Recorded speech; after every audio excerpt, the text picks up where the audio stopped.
Hello guys, welcome to our YouTube channel EP Combo Guru. In tense series, we have completed present indefinite tense, present continuous tense, present perfect tense, present perfect continuous tense and past indefinite tense. Today we will discuss about past progressive or past continuous tense. चलिए start करते हैं।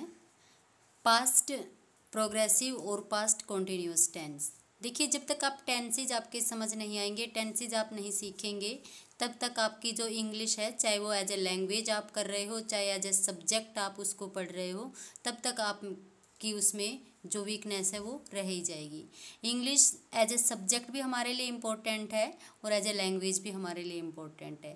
देखिए, दोनों में difference क्या है। As a subject तो क्या है कि हमारा एक इंग्लिश सब्जेक्ट लगाया गया है, उस सब्जेक्ट पे हम पासिंग मार्क्स ले लें या दैट्स ऑल। और फिर दूसरा क्या है कि जो कोई भी कॉम्पिटिटिव एग्ज़ाम होता है उनमें एज सब्जेक्ट के रूप में हम इंग्लिश को प्रिपेयर कर लेते हैं और इस एग्ज़ाम को हम पास कर लेते हैं, तो वो क्या है, हमारा एज ए सब्जेक्ट है। और लैंग्वेज क्या है, देखिए मान लीजिए कहीं भी हम अदर कंट्रीज़ में जाते हैं या ऑनलाइन जो अगर हम जॉब करते हैं या कहीं भी हम अपने ही देश की में जॉब करते हैं, चाहे ऑनलाइन हो चाहे ऑफलाइन, फिर वहाँ पर आपकी पूछी जाती है कि इंग्लिश जो लैंग्वेज है वहाँ पर आपकी प्रोग्रेस होनी चाहिए, फ्लुएंट आपको इंग्लिश में होना चाहिए। तो वहाँ पर आपकी लैंग्वेज वहाँ पर चेक की जाती है, स्पोकन और रिटन दोनों में ही।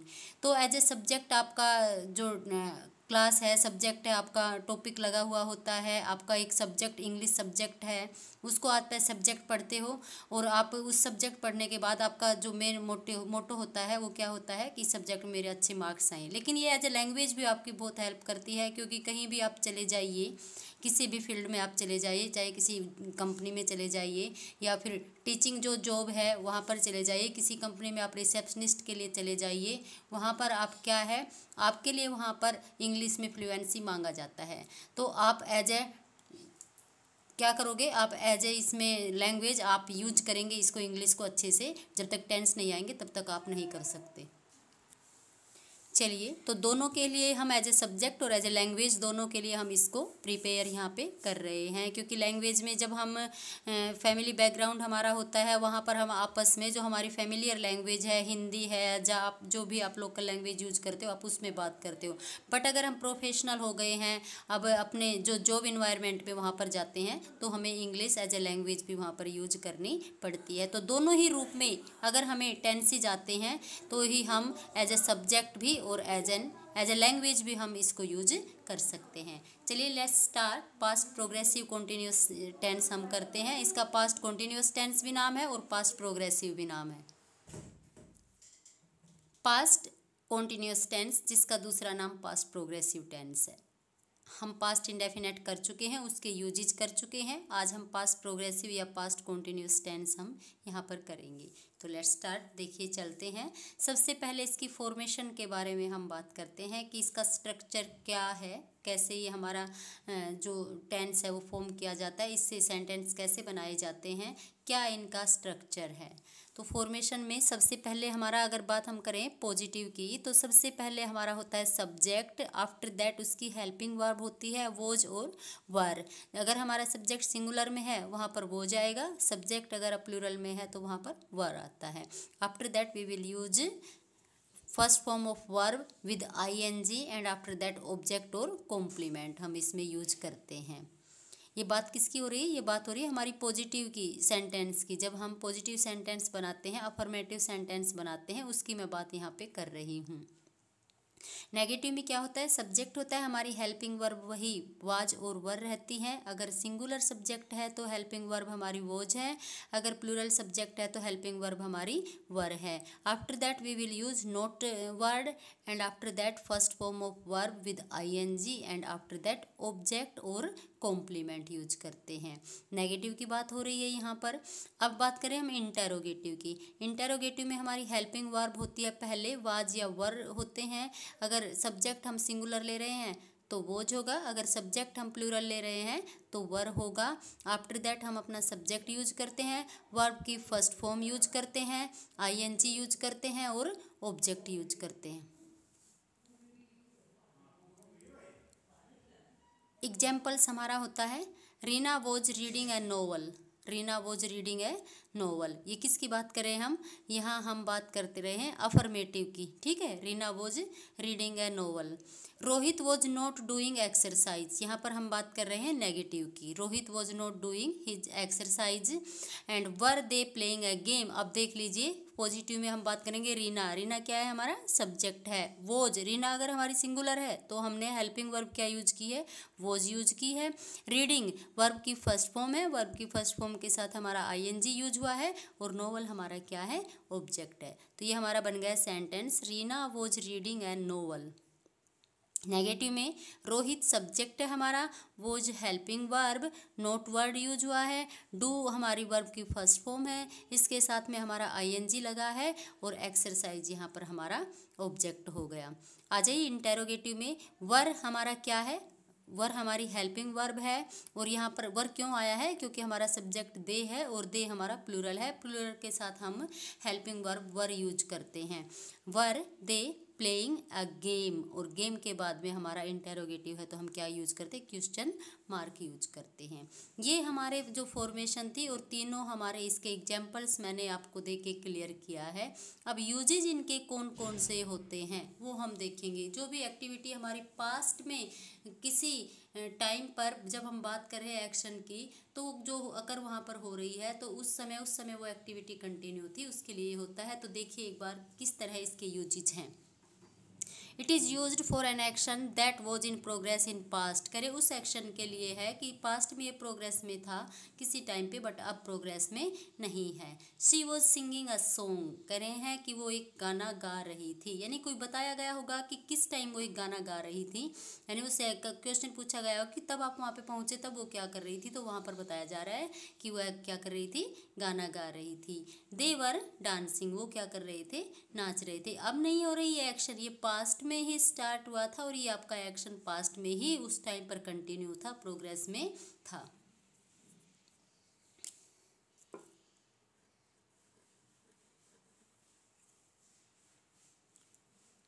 चलिए नेक्स्ट यूज पे आते हैं।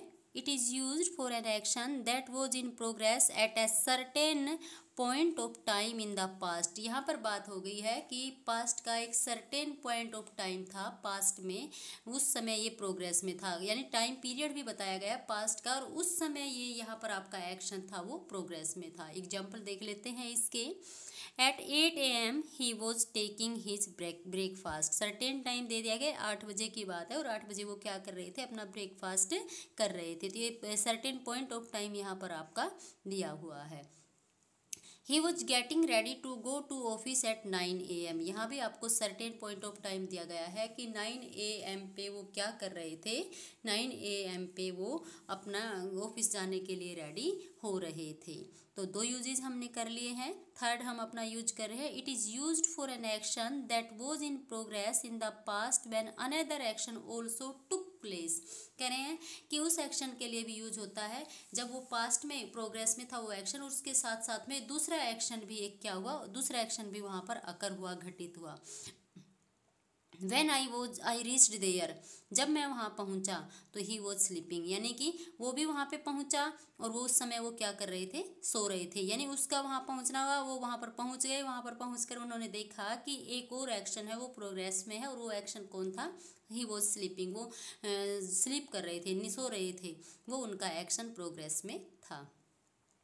I was reading A news paper when he called me, तो कह रहे हैं कि जब ये दूसरा एक्शन क्या हुआ, कॉल किया गया उसको, जब किसी ने मुझे बुलाया उस समय मैं क्या कर रहा था, क्या कर रही थी, न्यूज़पेपर रीडिंग कर रही थी। तो यही बात यही कह रहे हैं कि ये जब एक एक्शन प्रोग्रेस में रहता है और उसी समय दूसरा जो एक्शन है वो भी अकर होता है, प्लेस लेता है। It is used when two actions in the past are in progress at the same time. करें यहाँ पर सेम टाइम में प्रोग्रेस नहीं है, यहाँ पर वो पहुँचकर वहाँ पर रुक गए, जबकि वहाँ पर उसकी स्लीपिंग थी, वो आकर वहाँ उस समय भी चल रही थी। उन्होंने उनको बुला लिया था, लेकिन उस समय जब उन्होंने बुलाया उस समय उनका जो ये एक्शन था रीडिंग न्यूज़पेपर वाला एक्शन तब भी चला हुआ था। इसमें पॉइंट में और इसमें आपको डिफ्रेंशिएट करना है। अब देखिए इसमें क्या है, इसमें दोनों एक टाइम नहीं हुए, वो यहाँ पर पहुँच गया, वो पहुँच कर वहाँ पर रुक गया, और यहाँ पर क्या करे थे, उनका वो एक्शन था सोने वाला, वो अभी भी था, उन्होंने उनको बुला लिया या कॉल कर ली, कॉल करने के बाद वो एक्शन यहाँ पर एंड हो गया, बट उनका न्यूज़पेपर राइटिंग का एक्शन था, वो रीडिंग का एक्शन था, वो वहाँ पर भी चल रहा था। अब इसकी हो रही है कि जो दोनों ही एक्शन हैं वो दोनों एक्शन सेम टाइम पर क्या थे, प्रोग्रेस में थे। My sister was playing while I was sleeping, यानी कि सिस्टर भी उसी समय प्लेइंग कर रही थी और वो उसी समय मैं उसी समय स्लीपिंग कर रही थी। दोनों एक्शन पास्ट के एक साथ ही अकर हो रहे, तो इनके लिए भी ये यूज होता है। पास्ट की बात हो रही है यहाँ। My mother was cooking while my father was reading news paper. बात हो रही है कि एक समय ही दोनों एक्शन चल रहे थे, मदर कुकिंग कर रही थी और फादर न्यूज़पेपर रीडिंग कर रहे थे। तो इसके आपके यूजेज हैं, बड़े सिंपल यूजेज है, बड़ा ही सिंपल हमारा ये टेंस है।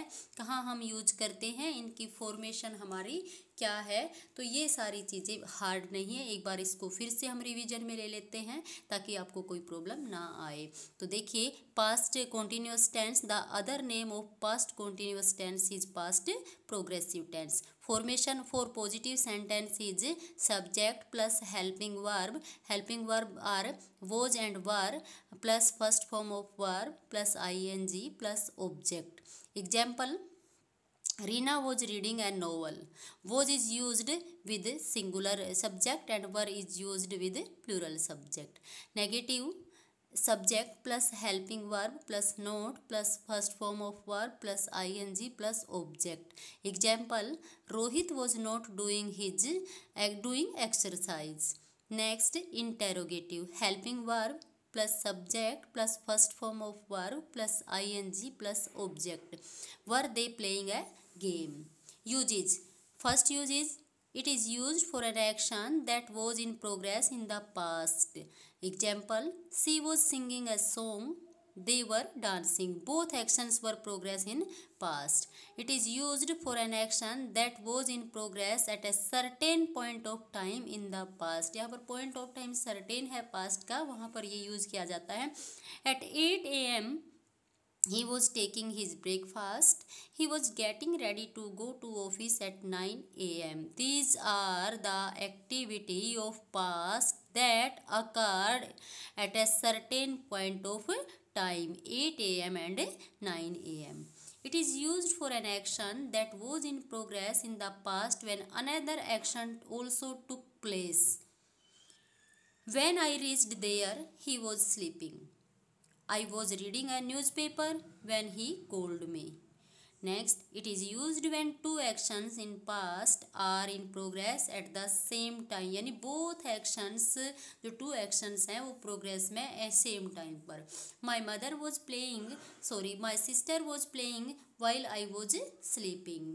Next, my mother was cooking while my father was reading newspaper.